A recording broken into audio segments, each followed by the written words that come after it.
Hello guys, solution is the best में आपका स्वागत है। आज मैं आपके साथ डिस्कस करने वाली हूँ BA program 6 semester media in education जो है सब्जेक्ट, उससे रिलेटेड ये टॉपिक है। इससे पहले मैंने first, second and third and fourth and fifth 6 chapter ही मैंने आपको कवर करवा दिया था। अब हमें पढ़ना है 7 चैप्टर में कि मीडिया साक्षरता होती क्या है।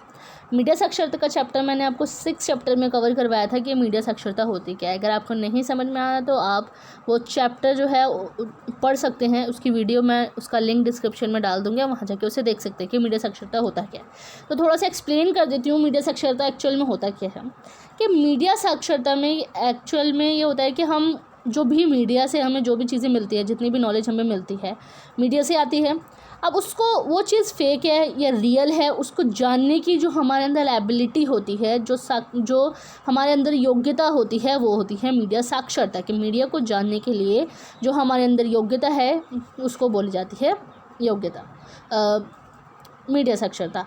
अब इसमें क्या क्या चीज़ें इन्वॉल्व होती हैं, मैंने आपको प्रीवियस वीडियो में बताया था कि मतलब लास्ट ईयर के क्वेश्चन पेपर में आया है कि मीडिया साक्षरता होता क्या है और इसमें क्या क्या शामिल है और इसकी क्या उपयोगिता है। एक मीडिया साक्षर होना कितना ज़रूरी है उसके बिहाफ पे आप बताइए।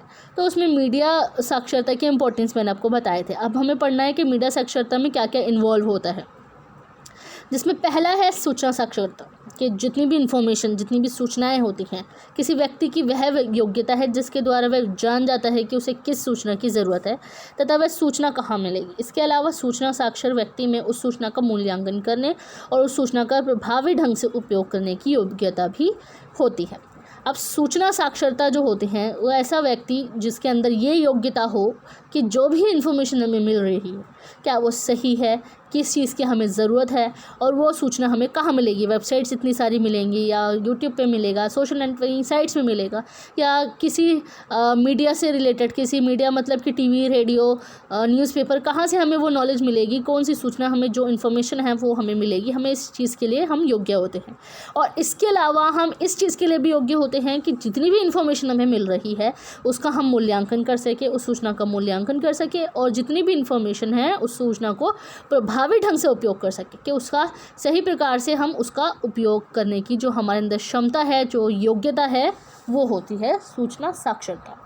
अब दूसरा है समाचार साक्षरता। अब समाचार क्या होता है? समाचार भी एक तरीके से यही होता है, जितनी भी हमें जानकारी हमें उपलब्ध होती है, जितने भी समाचार, जितनी भी न्यूज़ हमें मिलती है, वो साक्षरता जो होती है। स्वीकृत नैतिक और पेशेवर मानकों के ज्ञान के आधार पर समाचार का चयन करना, पढ़ना, व्याख्या करना और प्रकाशित करना।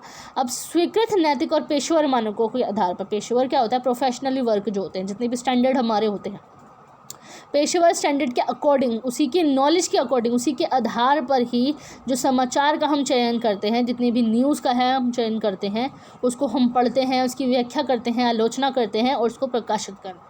तो ये होता है मीडिया साक्षरता कि क्या चीज़ सही है, क्या चीज़ गलत है, जो हमें इन्फॉर्मेशन मिलती है, जो हमें न्यूज़ मिलती है। अब देखो, अब भारत में देखा जाए कोने कोने पे, अगर पहाड़ी इलाकों में देखा जाए तो वहाँ पे बाढ़ आती है तो उसकी भी न्यूज़ हमें मिल जाती है, अखबारों में देख लोगे, टीवी चैनल पे देख लोगे। तो क्या होता है कि जो मीडिया होती है, मीडिया जो होती है वो उन चीज़ों को देखते हैं सही प्रकार से, कि सही प्रकार से हमें वो नॉलेज मिल रही है, नहीं हो रही है। वहाँ जाके हम तहकीकात करते हैं कि क्या चीज़ें चल रही है उनकी ज़िंदगी ज़रिए, उनकी व्याख्या करते हैं और उसको प्रकाशित करते हैं न्यूज़पेपर के ज़रिए। वो देखा जाए तो न्यूज़ चैनल्स इतने सारे होते हैं, तो वो देखा जाता है कि क्या सही है और क्या गलत है। अब तीसरा है महत्वपूर्ण मीडिया साक्षरता। मीडिया साक्षरता जो है मीडिया की विभिन्न सामग्री में निहित और स्पष्ट पूर्वाग्रहों और रूढ़ियों को पहचान करना। अब मीडिया साक्षरता मैंने पूरी आपको डेफिनेशन प्रीवियस वीडियो में बताई थी, पूरी एग्जैक्टली डेफिनेशन, कि इंसान में ऐसी योग्यता होती है जिसमें जो भी हमें सामग्री मिली होती है, सामग्री हो, नॉलेज हो, जितनी भी इंफॉर्मेशन हमें मिल रही होती है, उसमें स्पष्ट और निहित, जितने भी उसमें पूर्वाग्रह होते हैं, जितनी भी गलतियाँ होती हैं, जो भी इसमें मिस्टेक्स होती हैं, जितनी भी रूढ़ियाँ होती हैं, उनको दूर करना, जितनी भी गलतफहमी हो गई, जितनी भी मिस्टेक्स उसमें होती हैं, उनको पहचान करना मीडिया साक्षरता कहलाता है। अब चौथा है इसमें डिजिटल साक्षरता। अब डिजिटल साक्षरता क्या होता है कि वेबसाइट्स के ज़रिए, वीडियो के ज़रिए, वीडियो के इतने सारे चैनल्स होते हैं, तो विभिन्न ऑनलाइन स्थानों में जितनी भी स्पष्ट पूर्वाग्रह है, जितनी भी गलतफहमी उसमें होती है, जितनी भी उसमें नॉलेज हमें गलत इन्फॉर्मेशन जो हमें मिलती है गलतफहमियों की, उसमें पहचान करना हमारा डिजिटल साक्षरता कहलाता है। हमारे अंदर इतनी योग्यता होती है कि जितनी भी सोशल नेटवर्किंग साइट्स वगैरह हैं उसमें हम जो भी चीज़ें हम देखते हैं, जानते हैं, तो उसमें हमें पता होता है कि वो चीज़ फेक है या रियल है। और चीज़ हमने शायद कहीं हमने देखी भी होती है इस चीज़ को, कि कहाँ पे हमने ये चीज़ देखी हो और वो चीज़ हमें कुछ गलत बता रहे हों, तो इसमें भी पहचान करने की हमारे अंदर योग्यता होती है। अब नेक्स्ट है इसमें दृश्य साक्षरता। अब ग्राफिक्स और छवियों का महत्वपूर्ण विश्लेषण करने में सक्षम होना, क्योंकि वे उन दृश्यों का उत्पादन करने वाले व्यक्ति रूढ़िवादी पूर्वाग्रहों के वाहक भी हो सकते हैं। चाहे तो ग्राफिक्स वगैरह जो होते हैं, जितनी भी छवियाँ प्रस्तुत करी जाती हैं हमारे ज़रिए, जितनी भी एनिमेशन के थ्रू हमें नॉलेज प्रोवाइड करवाई जाती है, जितनी भी वीडियोस वगैरह हैं, तो उसका विश्लेषण करने में हमें सक्षम होते हैं। उसका एनालाइज करने में कि क्या चीज़ वो गलत है, क्या चीज़ सही है, वो उसमें हमें सक्षम बनाते हैं। और क्योंकि वह उन दृश्यों का उत्पादन करने वाले जो व्यक्ति है, जो दृश्य है, दृश्यों का उत्पादन जो करते हैं, दृश्यों का उत्पादन कौन करते हैं, जो ग्राफिक्स वगैरह ग्राफिक डिज़ाइनर्स जो होते हैं, उसका उत्पादन करने वाले जो व्यक्ति होते हैं, वो रूढ़िवादी पूर्वाग्रहों के वाहक भी हो सकते हैं। अब रूढ़िवादी पूर्वाग्रह क्या होता है? रूढ़िवादी पूर्वाग्रह होते हैं जितनी भी गलतफहमी इन्वॉल्व होती है, जितनी भी उसमें गलत इन्फॉर्मेशन दी होती है ग्राफिक्स के ज़रिए, तो उसके वाहक भी वो लोग हो सकते हैं। इसलिए उन सब चीज़ों के सक्षम होना कि वो चीज़ सही है गलत है, और उसी के तरीके से उसमें चेंजेस लाके उसको प्रस्तुत करना लोगों के सामने, तो ये योग्यता हमारे अंदर होती है। अब नेक्स्ट क्वेश्चन इसमें आया है कि शिक्षा में समाचार की विषय वस्तु का उपयोग करने के क्या फ़ायदे हैं। अब समाचार जो होते हैं, न्यूज़ वगैरह जो हमें मिलती है, एजुकेशन में न्यूज़ का उपयोग करने के क्या फ़ायदे हो सकते हैं। सबसे पहला फ़ायदा इसमें यही है कि सामाजिकता में सैद्धांतिक नियम सिखाने के लिए और जिम्मेदार दृष्टिकोण विकसित करने के लिए समाचारों से वास्तविक दुनिया की घटनाओं और नीतियों का प्रभावशाली ढंग से उपयोग किया जा सकता है। अब देखो, जितने भी समाज में जितनी भी सिद्धांतिक रूप से हम चलते हैं, सिद्धांतों के आधार पर प्रिंसिपल जो होते हैं हमारे, जितने भी नियम वगैरह बनाए जाते हैं, उनको सिखाने के लिए और ज़िम्मेदार दृष्टिकोण विकसित करने के लिए ही समाचारों का इस्तेमाल किया जाता है, ताकि वो जो वास्तविक दुनिया में जितनी भी घटनाएं हैं, जितनी भी नीतियाँ बनाई गई हैं सरकार के द्वारा, उनका प्रभावशाली ढंग से उसका उपयोग भी किया जा सके। किसके ज़रिए? समाचार के ज़रिए। जितनी भी न्यूज़ हमें मिलती है कि सरकार ने ये पॉलिसी लागू की है, सरकार ने ये किया है हमारे लिए, या फिर कोई ऐसा कानून वगैरह बनाया गया है, तो एजुकेशन में भी इसकी सबसे ज़्यादा ज़रूरत है, ताकि वो अच्छा समाज विकसित करने में, सकारात्मक समाज विकसित करने में, उनके जो सैद्धांतिक नियम है उसको सिखाने में, और जो एक दृष्टिकोण होता है सकारात्मक दृष्टिकोण विकसित करने में भी ये मदद करता है। अब लोकप्रिय मीडिया, मतलब कि लोकप्रिय मीडिया में क्या क्या आते हैं? फिल्में आ गई, समाचार पत्र हो गए, पत्रिकाएं, मैगजीन्स वगैरह जो होती हैं, इंटरनेट पर बहुत सारे ऐसे प्लेटफॉर्म मिलेंगे जो छात्रों को पता होते हैं, और वही छात्रों का ध्यान आकर्षित भी करते हैं, और उनकी जो रुचि है, जो भी इंटरेस्ट वगैरह होते हैं, वो लंबे समय तक बनाए रख सकते हैं, विशेष रूप से जबकि जटिल सिद्धांत और अवधारणाओं को पढ़ाते वक्त। अब क्या होता है, स्कूल्स में जितने भी टीचर्स वगैरह होते हैं बहुत ज़्यादा डिफ़िकल्ट चीज़ों को भी सिखाते हैं, लेकिन काफ़ी जो टीचर्स बच्चों को सिखाते हैं वो ज़्यादातर समझ में नहीं आता बच्चों को कि क्या है नहीं है। लेकिन कुछ ऐसे प्लेटफॉर्म्स होते हैं, यूट्यूब पे बच्चे सीखते हैं। अब एग्जांपल के रूप में देखोगे, कॉलेज स्टूडेंट्स जो होते हैं वो क्लासेस लेना पसंद नहीं करते हैं, ट्यूशन क्लासेस हो गए, कॉलेज क्लासेस लेना पसंद नहीं करते हैं। क्यों? क्योंकि उनको लगता है कि वहाँ जाकर टाइम वेस्ट होगा, इससे अच्छा तो हम घर में ही ऑनलाइन पढ़ लें। तो जो भी स्कूल्स में जो इंटरनेट, यूट्यूब पे जो भी कॉलेज से रिलेटेड इंपॉर्टेंट टॉपिक्स वगैरह आपको प्रोवाइड करवाए जाते हैं, तो आपको वो ईजिली समझ में आ जाता है। जैसे कि मैं भी आपको एक्सप्लेन कर रही हूँ, तो आप और वीडियोस मांग रहे हैं मेरी, तो ये क्या होता है कि एक तरीके से इंटरनेट से बच्चा जुड़ता है तो नई नई चीज़ें भी सीखता है, लंबे समय तक इसमें जुड़ा भी रहता है। तो एक तरीके से क्या होता है कि लंबे समय तक इसका ध्यान आकर्षित करता है, उसमें रुचि भी होती है बच्चों की। तो उन्हें जटिल अवधारणाओं को, जो बुकेज लैंग्वेज होती है, बच्चों को ज़्यादातर समझ में नहीं आता, तो बच्चे मैक्सिमम नोट्स मांगते हैं कि नोट्स से हम पढ़ लें ताकि हमें समझ में आ जाए पूरा टॉपिक क्या है। तो छात्रों को वास्तविक जीवन के संदर्भ में सिद्धांत और अवधारणाएं जो होती हैं वो समझने में भी मदद मिलती है। जितनी भी सिद्धांत होते हैं, जितनी भी अवधारणाएं होती हैं, उनको समझने में, उनको सीखने में भी उनको मदद मिलती है। इंटरनेट पर अगर सर्च करेंगे तो बहुत सारे टॉपिक उससे रिलेटेड आपको मिल जाएंगे, तो आपको वहीं से ही आप पढ़ लेते हैं तो आपको समझ में आ जाता है कि एक्चुअल में था।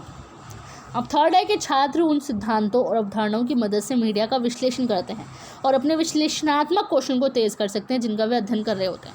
अब विश्लेषणात्मक कौशल क्या होता है कि जो हम एनालाइज करते हैं उसकी स्किल्स वगैरह होती हैं, उसको डेवलप करने में भी हमारी मदद करता है कौन, जो हमारी जो न्यूज़ होती हैं। न्यूज़ के ज़रिए क्या होता है कि बच्चा चीज़ों को जानता है, उनके सिद्धांत हैं और जो अवधारणा है उसको लेकर, अवधारणा मतलब कि जो पॉइंट ऑफ व्यूज़ है हमारी, तो उसमें विकसित करता है।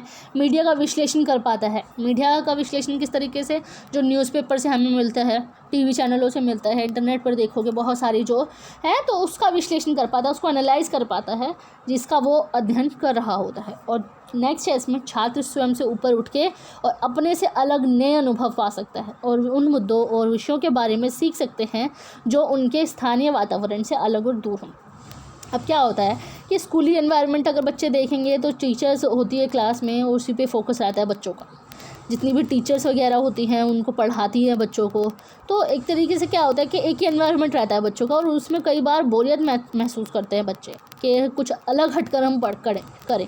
तो एक तरीके से जो न्यूज़ है, जितनी भी सोशल नेटवर्किंग साइट्स है, जो मीडिया है, उसके ज़रिए क्या होता है कि बच्चा उससे ऊपर उठ के कुछ अलग करना चाहता है। अब हर चीज़ से अलग सोचता है कि अलग करूं, नए अनुभव को सीखता है, नए एक्सपीरियंस उनको मिलते हैं, एनवायरनमेंट से बिल्कुल हट के नया करने की सोचता है। ऐसे विषयों के बारे में, ऐसे मुद्दों के बारे में भी वो सीख पाता है जिसकी वजह से वो स्थानीय वातावरण से अलग और दूर हो, बिल्कुल अलग हो जाता है एनवायरनमेंट। जो एनवायरनमेंट उसे स्कूल वगैरह में, क्लासरूम में मिलता है, उससे अलग रहकर वो चीज़ों को सीखता है। अब क्या होता है कि समाचार गलत है, ऐसे अब आप किस प्रकार से ये क्वेश्चन आ सकता है कि आप कितना मीडिया साक्षर हैं, बताइए। अपने उदाहरण के रूप में भी आप बता सकते हैं कि आप किस प्रकार से पता लगा सकते हैं कि क्या समाचार गलत है, कौन सा समाचार सही है। तो उसमें 3 तरीके बताए गए हैं। सबसे पहला तरीका यही है, आपको ये उस खबर के स्रोत की जाँच करने की आवश्यकता है। अब उस खबर के स्रोत की कैसे, उस सामग्री के लेखक क्या हैं, उसके प्रकाशन के नाम के बारे में जानें, किसने निर्धारित किया है कि वो वैध है या नहीं है, उसको विकिपीडिया पे भी देख सकते हैं। यह पता लगाने में उपयोगी होगा कि वह एक भरोसेमंद स्रोत है या नहीं। अब आपने गूगल पे सर्च किया होगा, जितनी भी साइट्स वगैरह, बहुत सारी साइट्स मिलती हैं, इतनी सारी साइट्स जो होती है गूगल पे अवेलेबल होती हैं। तो क्या होता है कि एक विकिपीडिया नाम का एक साइट है जिसमें आप जितनी भी इंफॉर्मेशन अगर सर्च करेंगे तो विकिपीडिया साइट पर आपको अवेलेबल मिलेगा।